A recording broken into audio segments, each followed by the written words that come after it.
One, two, one, two.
Okay.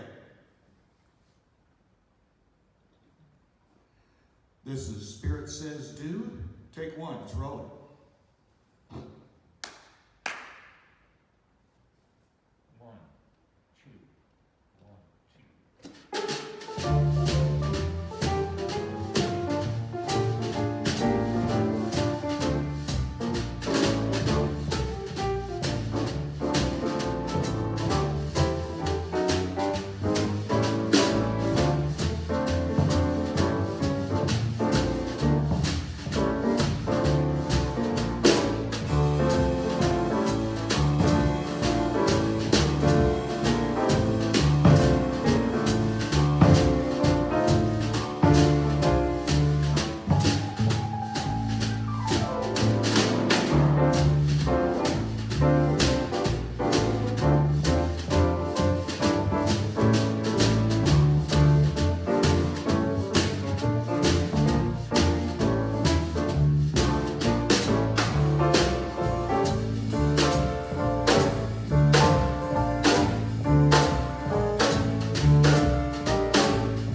Good morning and welcome to the Unitarian Universalist Church of Arlington. My name is Gail Curran and I am pleased to serve on the Board of Trustees. We are an intentionally welcoming community of people with varied beliefs and origins, sexual orientation and gender, cultural and racial backgrounds, abilities and talents. Whoever you are, whoever you have been, whoever you are becoming, you are welcome here. And today we especially welcome and honor those who have served in the U.S. military. Please join us outside on the ramp after the service for conversation and connection, or sign into the virtual coffee hour online after this service.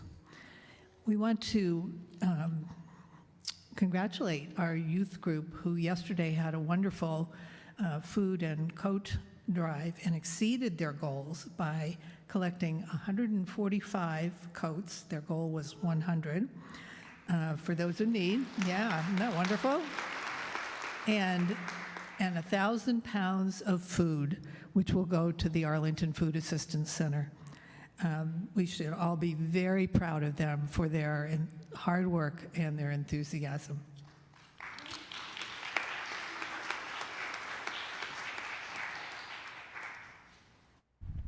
Thank you, Gail.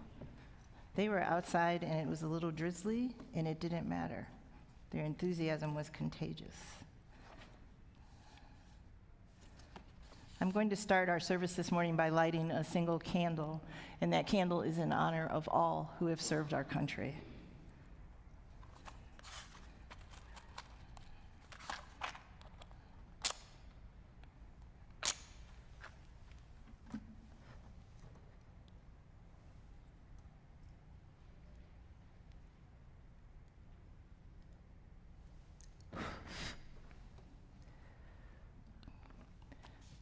Today, in the peace of this place and surrounded by all of its blessings, let us come together. Let us bring our separateness into a whole. Let us become a community of one mind, one heart, one body. Let us stop for more than a moment and remember that we are more than the single individual acts we accomplish. We are more than the momentary demands that push us this way and that. We are more than the endless to-do lists that we carry in our pocket. We are more than the perpetual rush to do it now, to get it done, to be first in line. We are more than the urgency that envelops our being and our everyday lives. In this moment, and the ones that immediately follow, let us begin to draw together all that has been scattered throughout our lives. Let us return to our fullest selves. In this place of peace and calm, let us recenter, refocus, and remember. This is a place where we express empathy and love and compassion. This is a place where we come together in the spirit of wholeness. This is a place that provides sanctuary. Come, let us worship together this morning.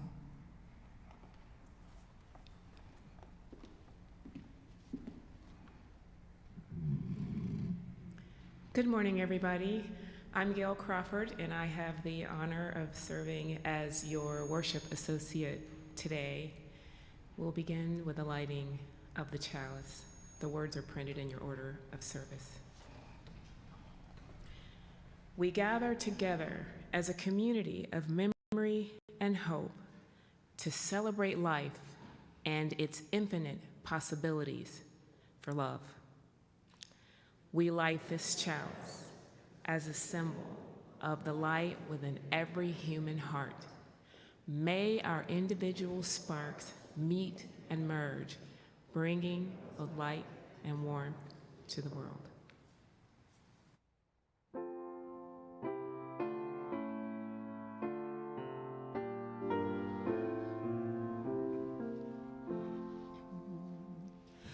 Here we have gathered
Life has its battles, sorrows and regrets, but in the shadows, let us not forget. We who now gather know each other's pain. Kindness can heal us as we give, we gain. Sing now in friendship this our heart's own song.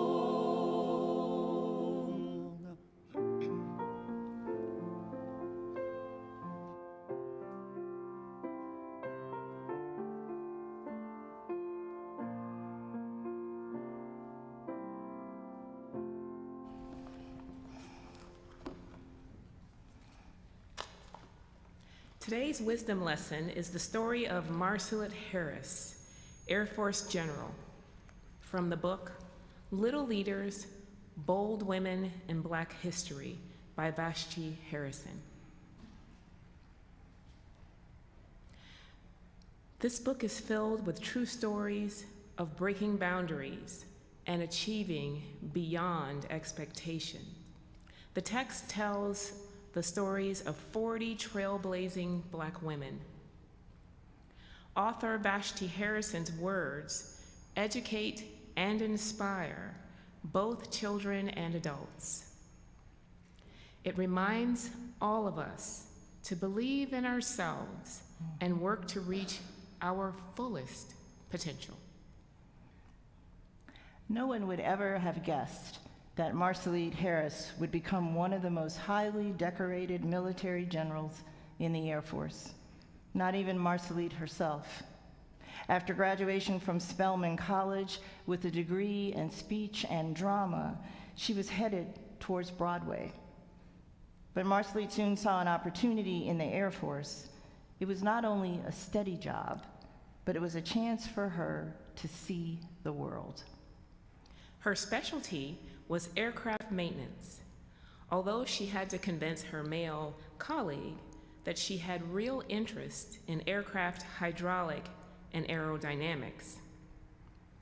In 1971, Marceline became the first woman aircraft maintenance officer. Over the next decades, her assignments took her from Thailand to California to Colorado to Japan, as she supervised squadrons at various Air Force installations. From airlifting food supplies to protecting the no-fly zones, the maintenance of aircraft equipment is an extremely crucial task, and Marceline supervised all of it.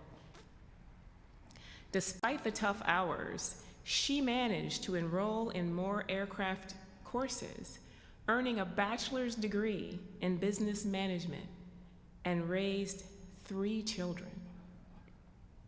In 1995, Harris was promoted to Major General and became the highest-ranking woman in the Air Force and the highest-ranking Black woman in the entire Department of Defense.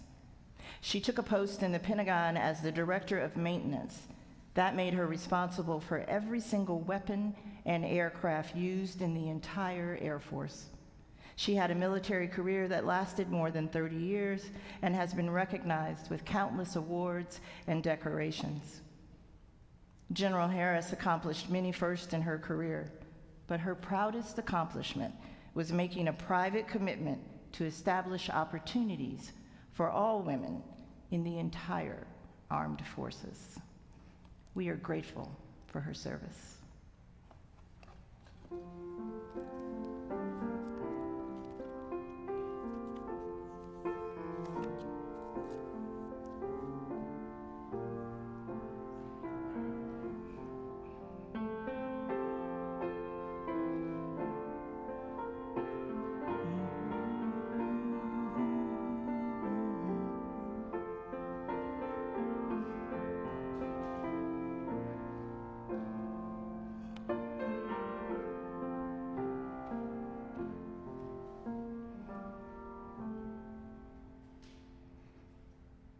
During military ceremonies, soldiers do not recite the Pledge of Allegiance.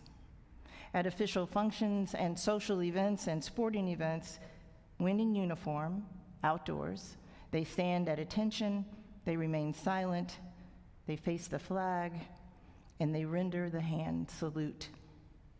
When in uniform indoors, they stand at attention, they remain silent, they face the flag. If in civilian attire, they face the flag with their right hand over their heart, and they recite the Pledge of Allegiance.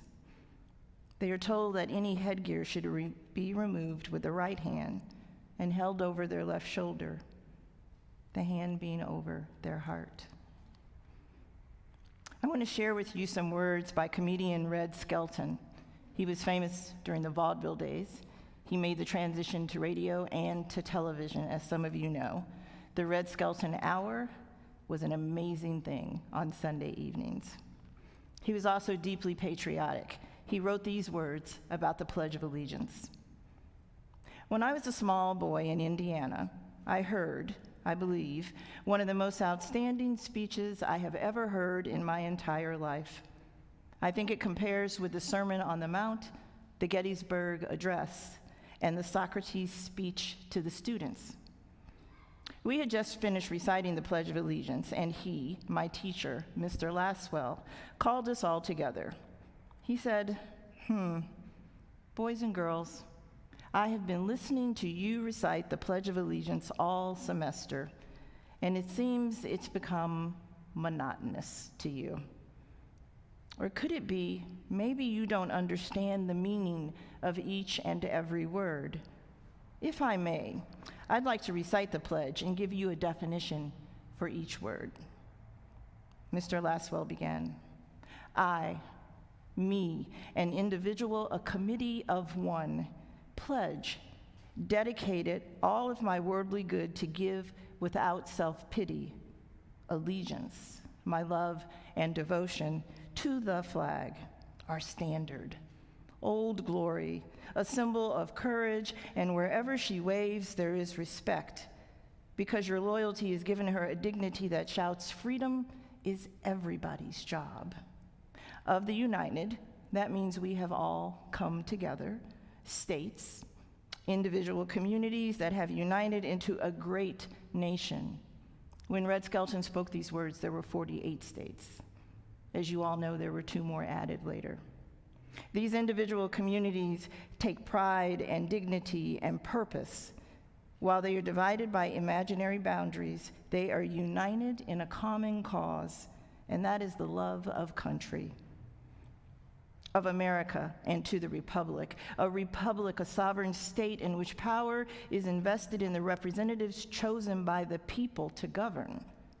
And the government is the people, and it's from the people to the leaders, not in reverse, the leaders to the people, for which it stands, one nation, meaning so blessed by God, under God, indivisible, incapable of being divided, with liberty which is freedom, the right of power for one to live his own life without fear, threat, or the possibility of retaliation, and justice, the principle and qualities of dealing fairly with others for all. That means, boys and girls, he said, it's as much your country as it is mine. Would you all please join me in reciting the words to the Pledge of Allegiance? I invite you to rise in body or spirit. I pledge allegiance to the flag of the United States of America and to the republic for which it stands, one nation, under God, indivisible, with liberty and justice for all. Please be seated. As we move deeper into our service this morning, I offer you a prayer, a meditation that was written in honor of Veterans Day. This was written by Rin Bellavance Grace. She begins, If the only prayer you ever say in your entire life is thank you, it will be enough. Those are the words of Meister Eckhart. Today, we have set aside time to publicly say thank you to our siblings, our brethren, who have served in the Air Force, the Army, the Coast Guard, the Navy, and the Marines. We have set aside time to say thank you to all who served, whatever their role, and wherever their services took them. We say thank you to those whose service was brief and to those who made a career of their service. We say thank you to those who remember their service with fondness and to those whose time in service still haunts them. We say thank you to those who return to us largely intact, who found jobs, who started families, and who continued to find ways to be of service in their communities. We say thank you to veterans who returned with brokenness so deep that they continue to struggle to find a role or even a home in our communities. O source of sources, that which goes without name, in the face of all of this, sometimes the only prayer we can say is thank you. May thank you be enough. Amen.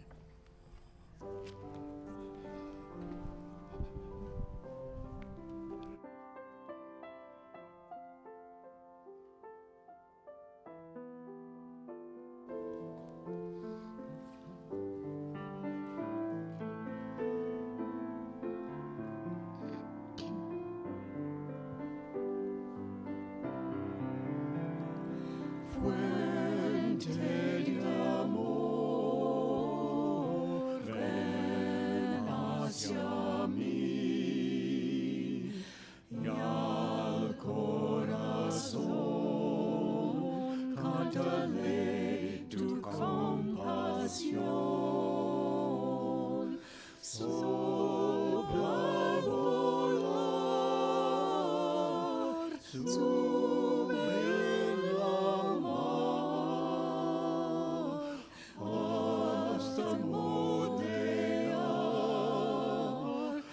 justicia de la vida, arraigame,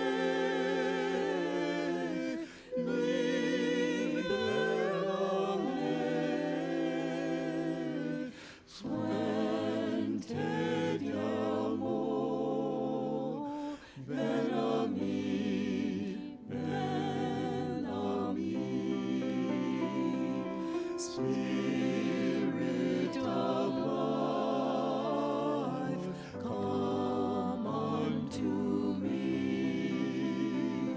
Sing in my heart all the stirrings of compassion. Blow in the wind, rise in the sea.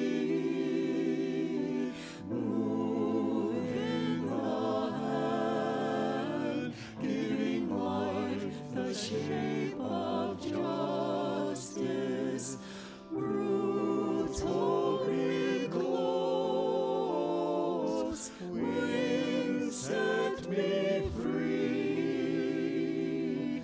Spirit of life, come to me, come to me.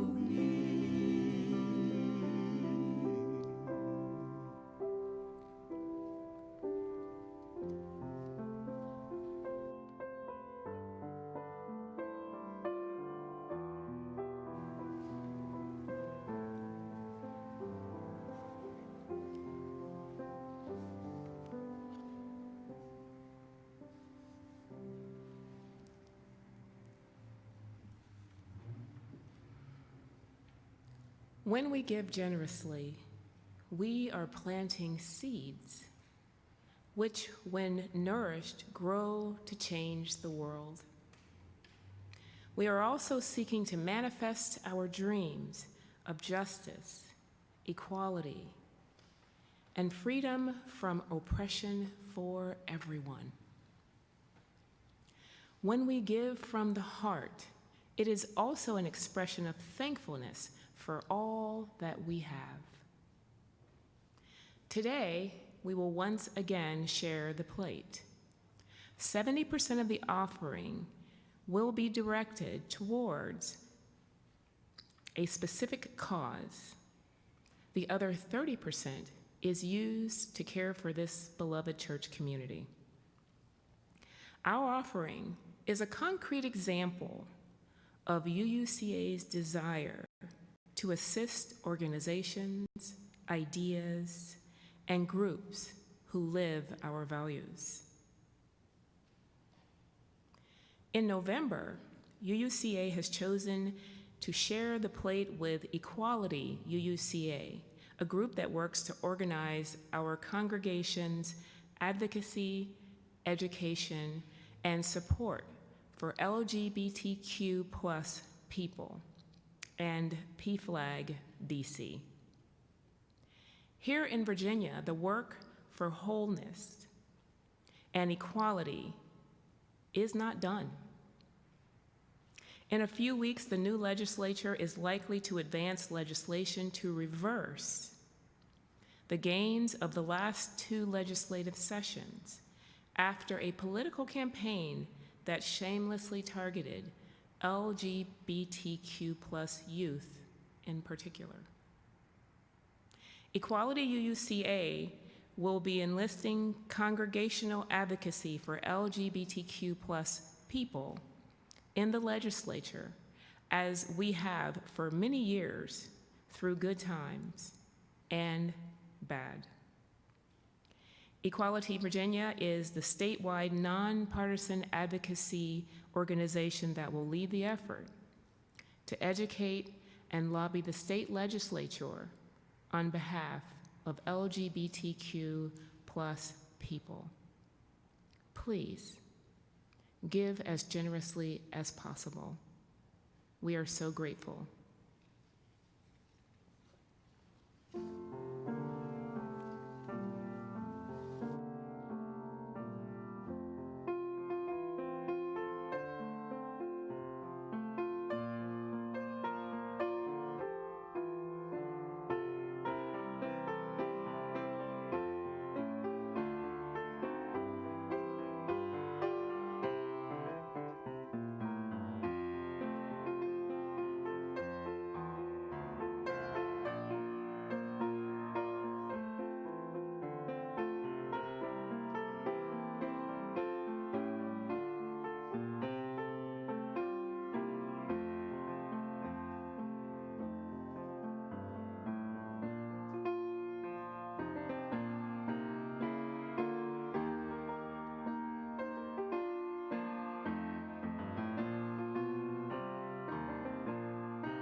Will the ushers please come forward?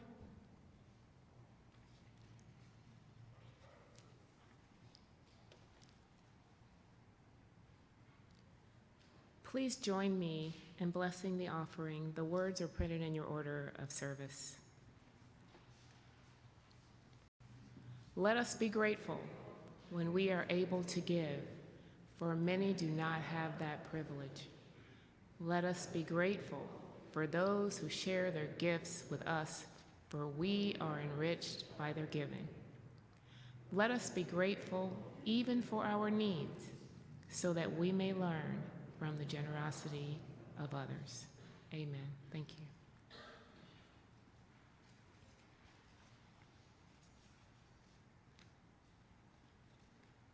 Today I will be reading an excerpt from a beautiful book called Broken Buddha.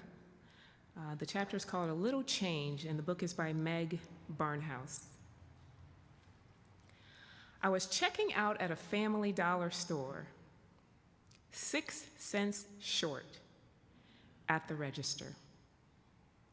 Usually, if you're just a penny shy of what you need, they will say, "Don't worry about it." 6 cents, though. That's more than a don't worry about it amount.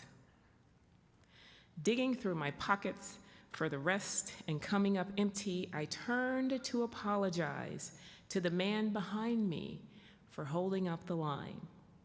He looked tired. His mahogany skin, his clothes, and his work boots were all filmed gray with cement dust. He hadn't shaved in several days. His sweatshirt had a couple of holes in it where his t-shirt showed through. "Sorry," I said. "What do you need?" he asked. 6 cents, the clerk and I said together. Then she said, "Listen, it's okay." At the same time, he said, "I got you."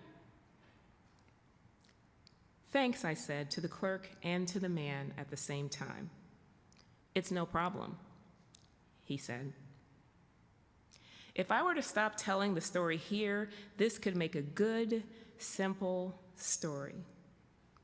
If I were not over-responsible, a firstborn, a Virgo, raised with Scots Protestant values, it could have ended just like that. Instead, what happened next was that I went out to my car and rooted through the change compartment, found 6 pennies, went back in, and put them on the countertop. "Here you go," I said, turned around, and walked back out.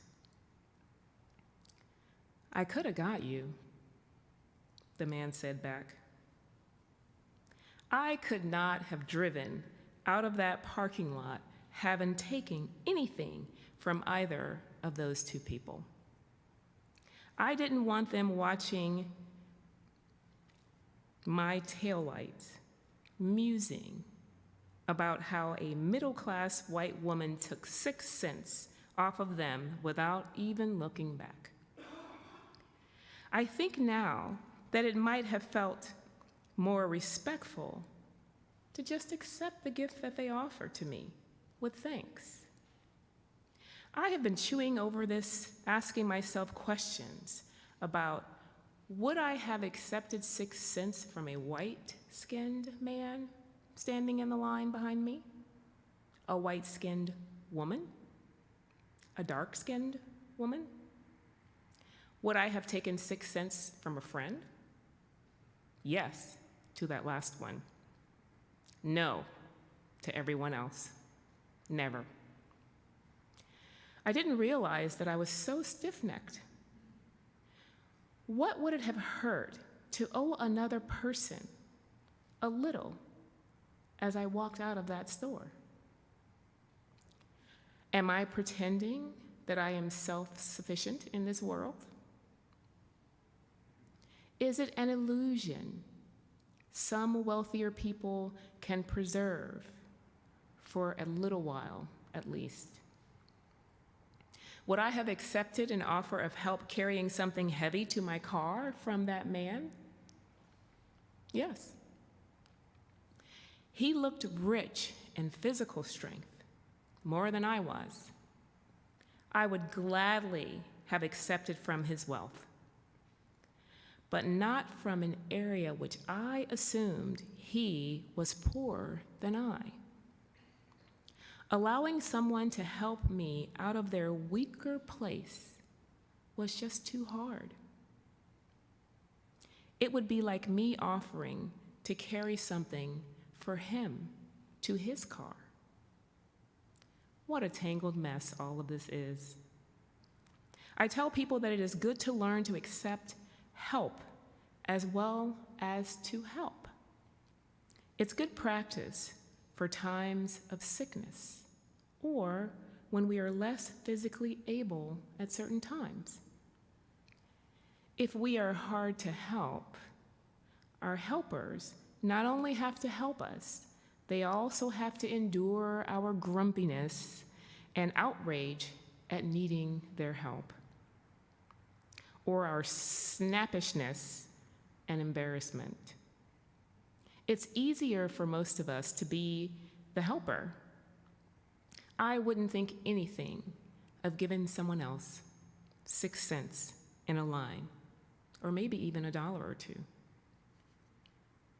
I'm hoping that after a few more spiritual growth cycles, I can be the kind of person who could accept 6 cents from another human on the planet, so that person could feel good about helping somebody else at the end of a long day laying concrete. It would just be a little change. And what is so hard about that?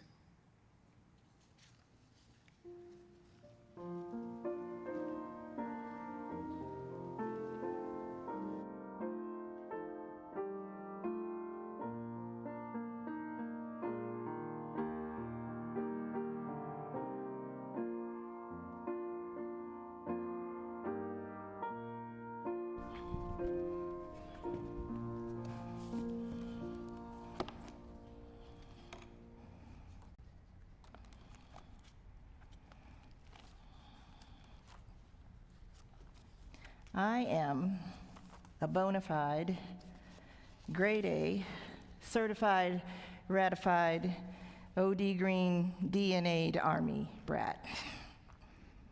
I spent my early childhood on military bases, swaddled in the safety of bunting and block parties. My father was in the Army for over 20 years.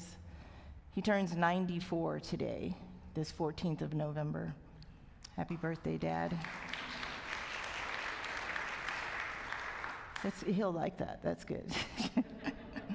And once in a while, my dad reminds me that a bit of OD olive drab green runs through his, and by biological association, my veins. Sergeant Fred W. Thomas is also the reason that I understand a great deal about valor, about duty, about service.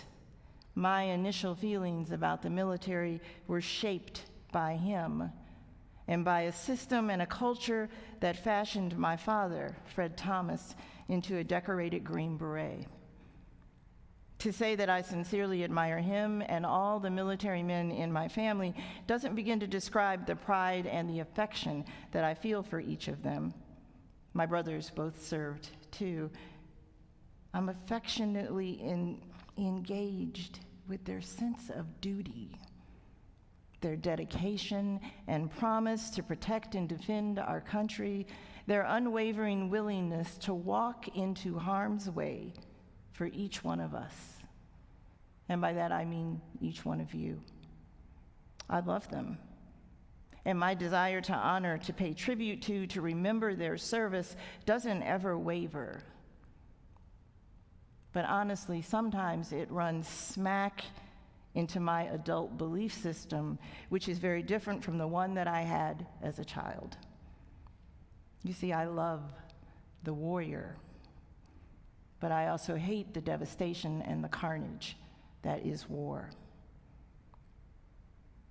on Army bases around the globe in Panama, Germany, Texas, California, Kansas. My father experienced some things that are just about the same in all of those places. Parades several times a year, soldiers in crisp Class A uniforms, marching bands, a jet flyover on Memorial Day with a single plane missing from that razor-sharp formation in the sky, and red, white, and blue flags everywhere. Those memories, his memories and my memories, are captured in my mind's eye. I remember the 4th of July and Memorial Day as idyllic long weekends spent with hide-and-seek games, afternoon barbecues, red popsicles dripping on my white shirt, catching fireflies as twilight moved across the backyard.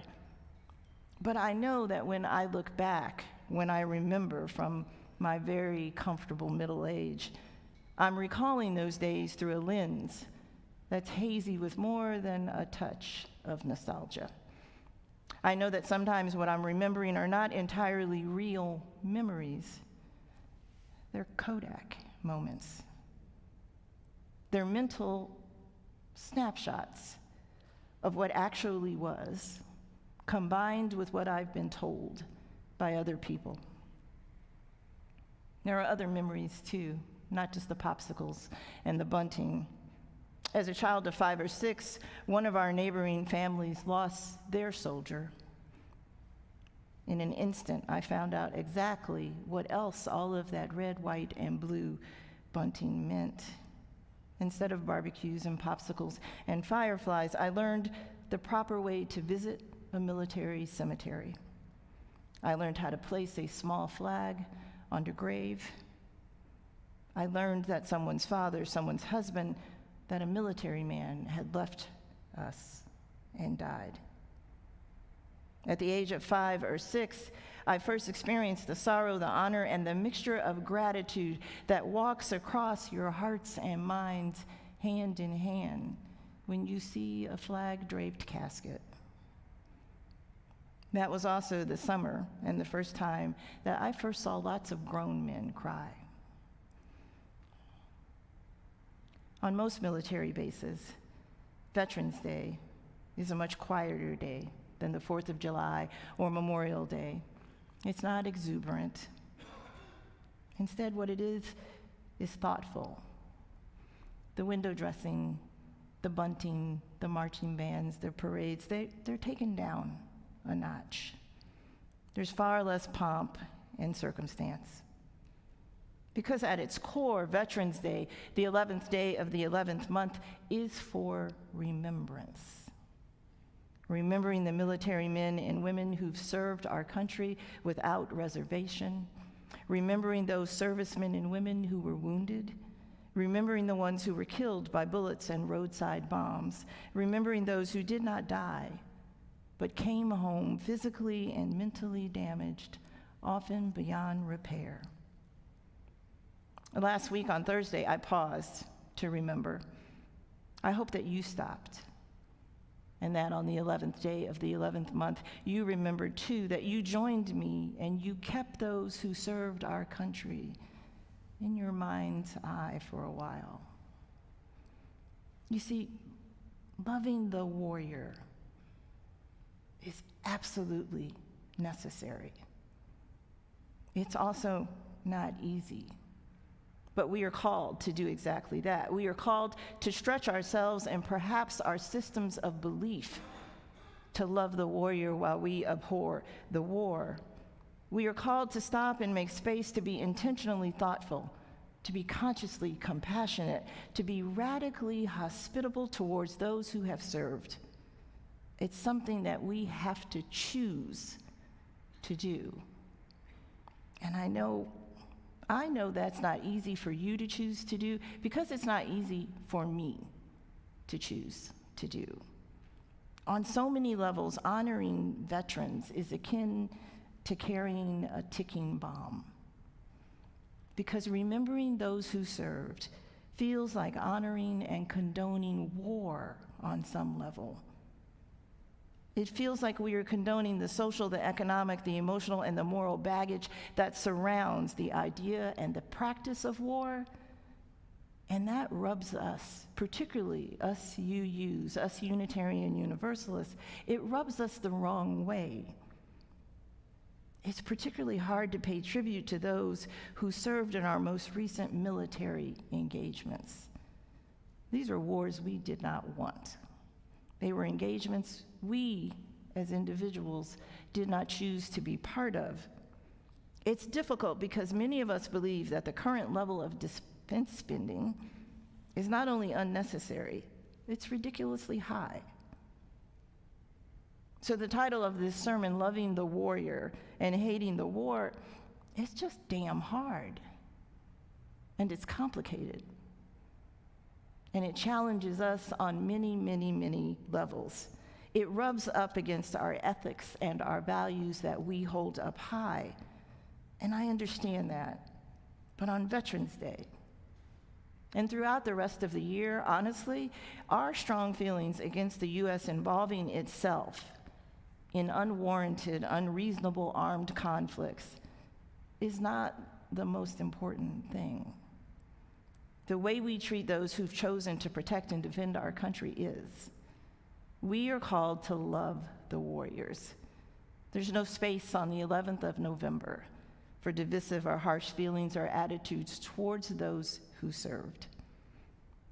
That day, that single day, and the rest of the year too, is about our coming together to honor those who were willing to fight, to battle, to engage in combat, who made the decision to sacrifice their individuality for the good of the entire collective.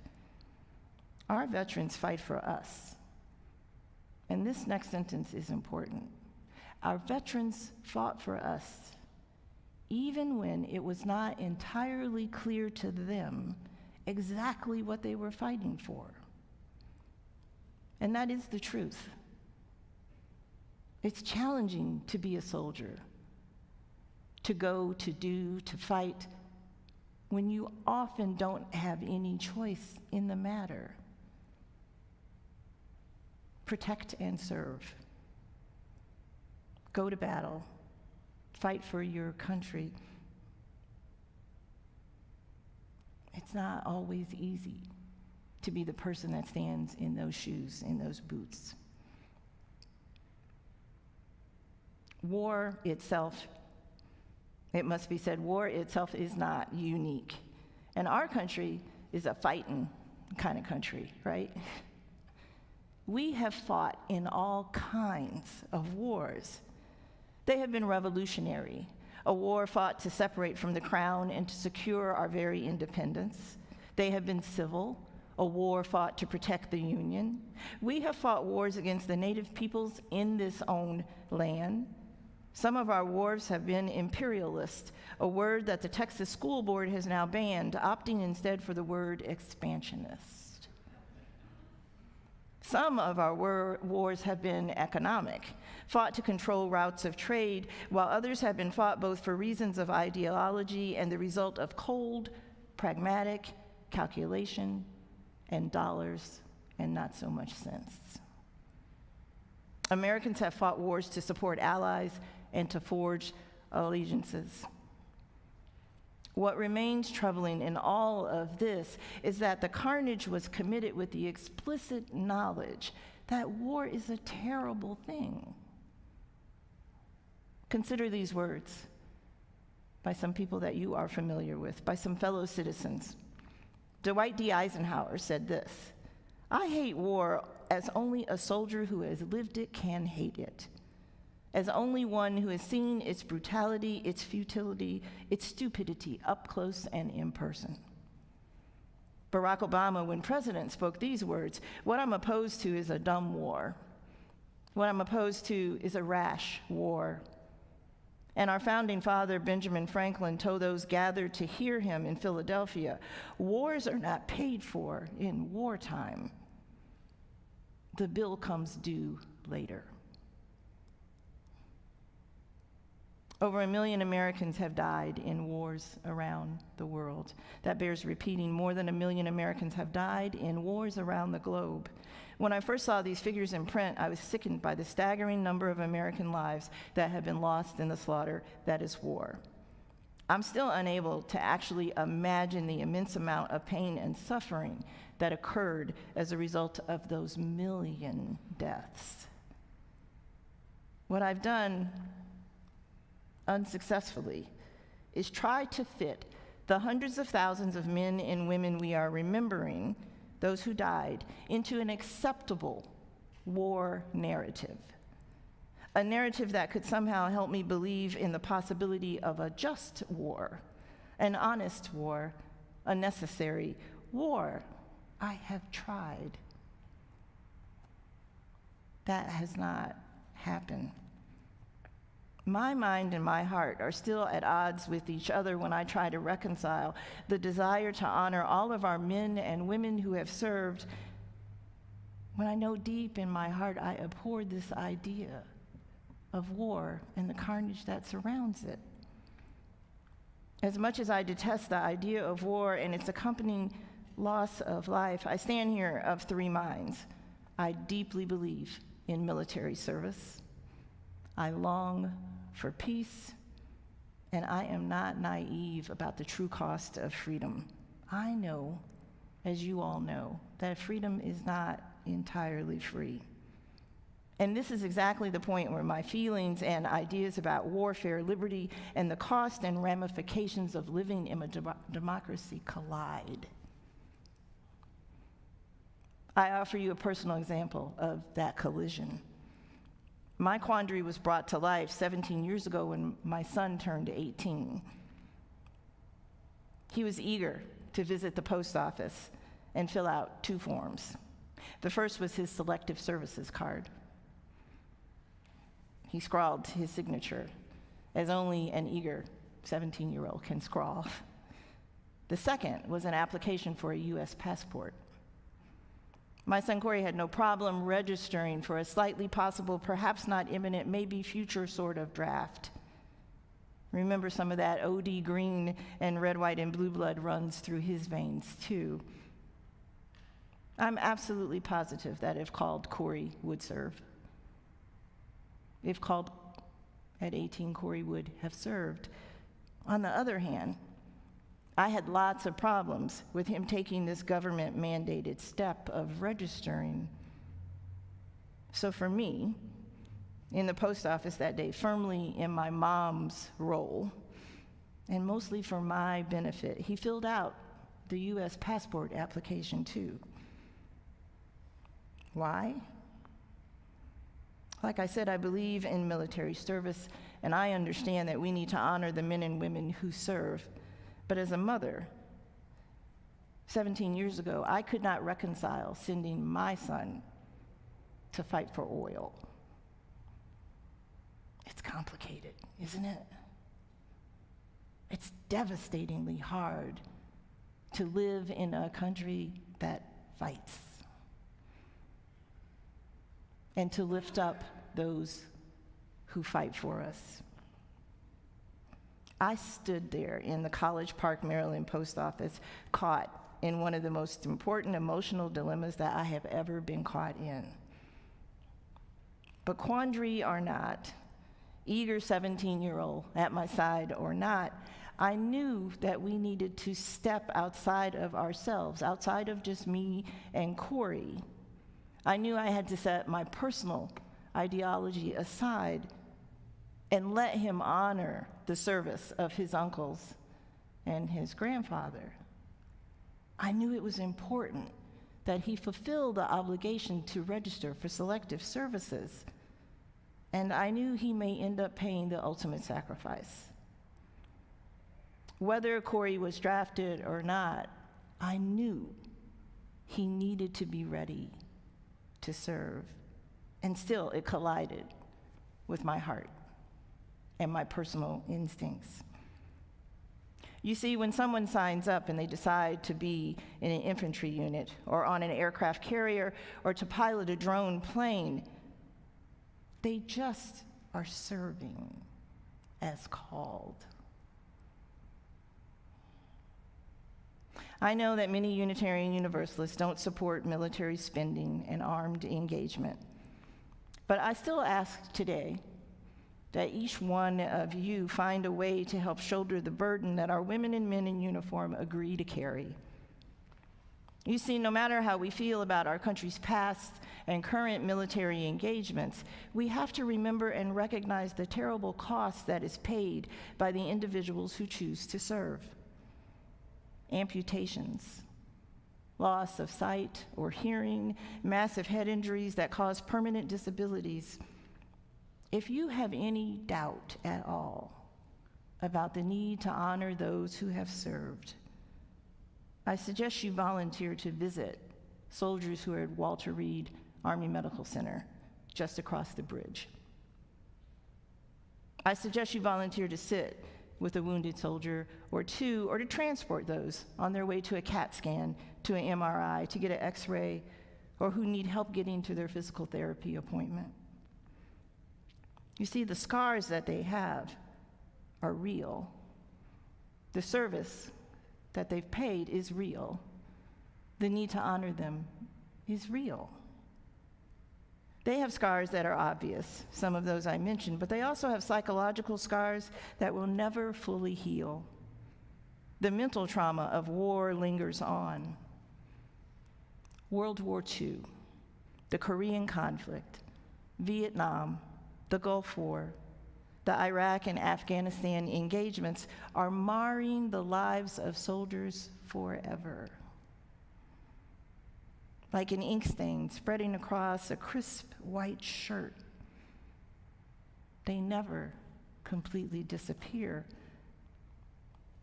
We have to remember the troops, whole and wounded and fallen. We have to remember them and truly acknowledge their service and sacrifice. And as we do that, I think we have to do what UUs do best. Continue to fight for an everlasting peace. Don't just fight for no reason. Fight to find your way to a global, lasting peace. I know it seems impossible. I doubt that we actually will be able to do it in my lifetime, in my son's lifetime, maybe not in my grandson's lifetime. I mean, how are we going to build peace? How long is it going to take? How many more young men and women may have to die as we're on this journey, hopefully, towards peace?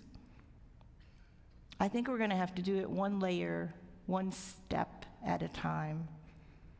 We're laying a foundation. We're working for justice. We're toiling for human rights. UUs put our hands and hearts to work trying to find a way to lift people out of desperate poverty and dehumanizing situations. We're laying a foundation. What we have to do is add layers on top of that. What we have to do is work with genuine respect and mutual understanding of those around the globe, not just in the United States. Building a monument of lasting peace won't happen in my lifetime, but that doesn't mean we shouldn't get busy working towards it, because the alternative is endless wars, is needless deaths, is profound life-altering losses. We've got to work to end this madness, even though it seems like we can't do it. We've got to work towards global peace. And while we work for peace, we can't forget those who have served and are still serving our country. I believe that's the way that we truly will honor all of them, is by living that memorial of a solid, lasting peace. I hope I've challenged you a little bit this morning. Love the warrior. Continue to hate the war. I want to close with these words from Jane Maudlin. In one of her meditation books, she wrote this: "The ripples of our actions, when we live as our conscience dictates, wash upon distant shores and reshape our world, one heart, one neighborhood, one individual, one community, one town, one generation at a time." I challenge you to open your hearts and your minds and think like Jane and consider the ripples of your actions. Because now is the time for us to find our way to hold on to the idea and desire to build that lasting peace. And now is the time to compassionately care for those who've served and suffered and sacrificed. Military service is an honored tradition in my personal tribe. At 94 years old, my dad made sure that I didn't forget about the OD, olive drab, running in my veins. When I told him I was going to talk about him this morning and I was worried I would cry, he said, just say the words. Just stand up and tell him to do the right thing, to honor the soldier, the living and the fallen, and to fight for peace. And then call me and tell me how it went. Honor the soldier. Think about your children and your grandchildren and what we are building for them. I hope that my son and my 2 grandsons never have to go to war. I pray that they will not. I hope that the other young men and women in our lives never have to enter the field of active engagement. I do hope that. And as a person who prays, I pray for that.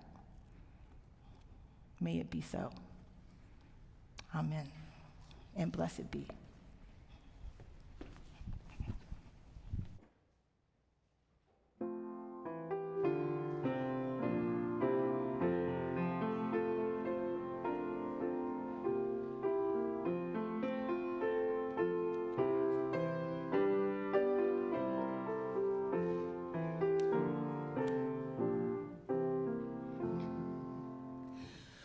Just as long as I have breath, I must answer yes to life. Though with pain I make my way, still with hope I meet each day. If they ask what I did well, tell them I said yes to life.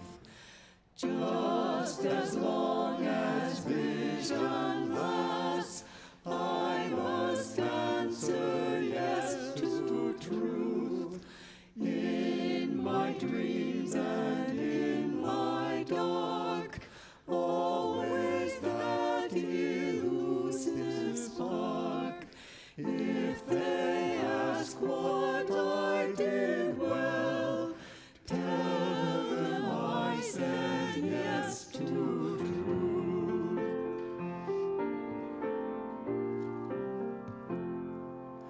Just as long as my heart beats, I must answer yes to love. Disappointment pierced me through, still I kept on loving you. If they ask what I did best, tell them I said yes to love.